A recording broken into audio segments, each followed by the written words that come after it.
There are moments when I'm looking through artwork and my jaw just drops at the sight I'm seeing. That is the state I am constantly in when I'm looking at work from Ōgure Ito, or Ōgure as he is most commonly known as, and how I'm going to be referring to him throughout the rest of this video. Ōgure is a Japanese manga artist that is mostly known for his work Tenjo Tenge and Ōgure. He also provided the art for Biotic Trinity, and he is currently working on the manga adaptation for Bakemonogatari.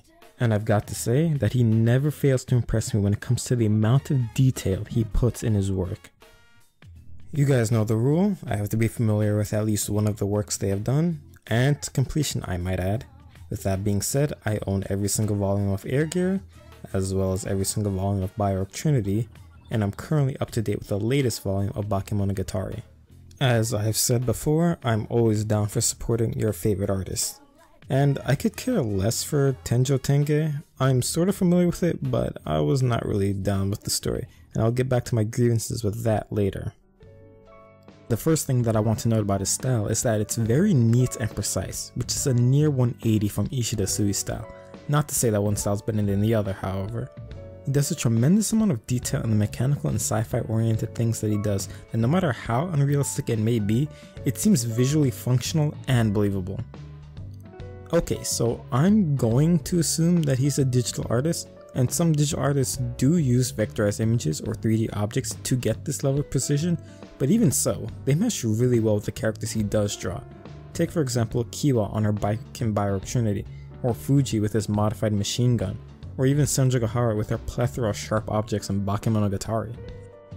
Even when drawing collateral damage, it looks like he takes every single pebble and debris into consideration. My hands honestly hurt just thinking about the amount of work that has to be done to draw all this, but that just reflects the level of skill and professionalism he's achieved.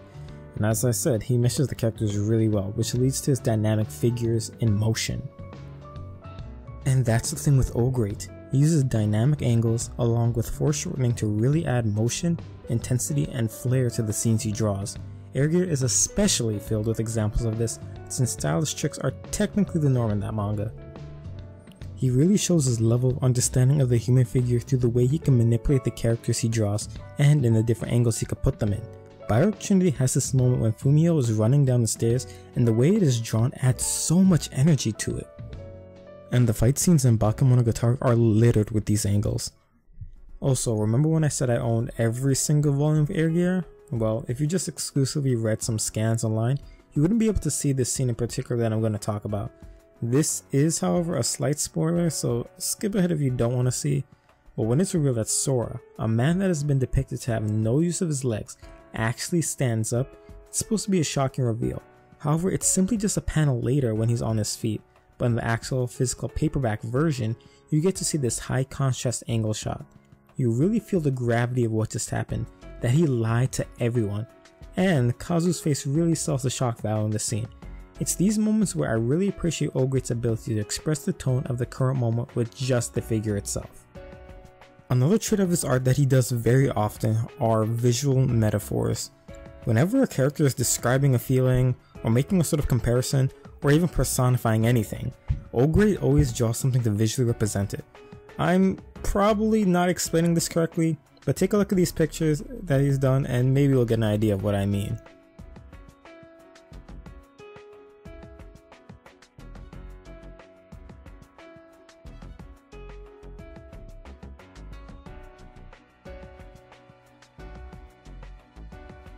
And I really love this scene in Biotic Trinity in particular, because instead of just showing a broken cup, he shatters the panel, utilizing the comic formatting itself to his advantage to add to the visualization.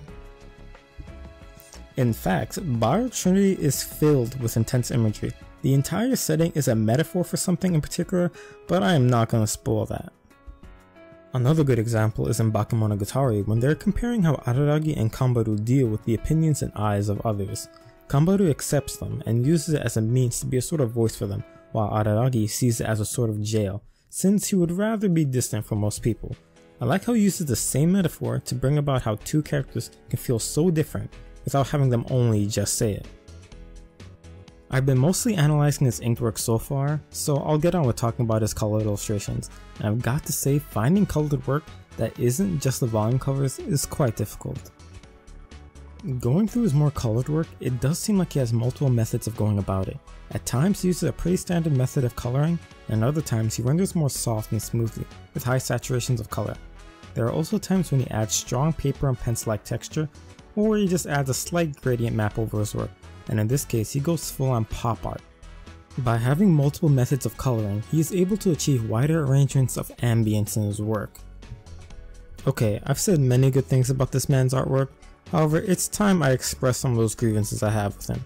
While I honestly don't care much for his sexualization in his work, since that has been a thing for anime and manga for like a long time now, I will rag on him for his storytelling capabilities, which is why I never fully got into Tenjo Tenge.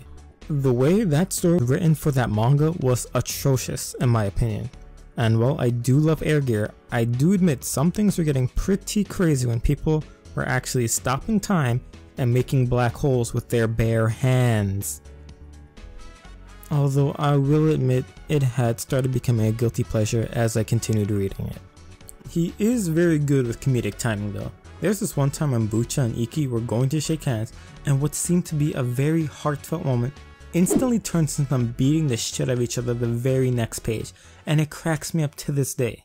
Overall, Ōgure is just an amazing artist, and I do realize I'm going to say this for all the artists I do a deep dive for, but his art has a level of neatness that I wish I could achieve.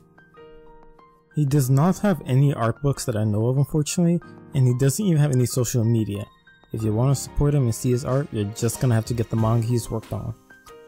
And I've noticed that quite a few people like the artist analysis I did for Ishida Sui and Yasuda, so I'll definitely continue with these analysis videos, and I have a pretty good idea on who I'm gonna do next. So yeah, thank you for watching, and I'll see you in the next one.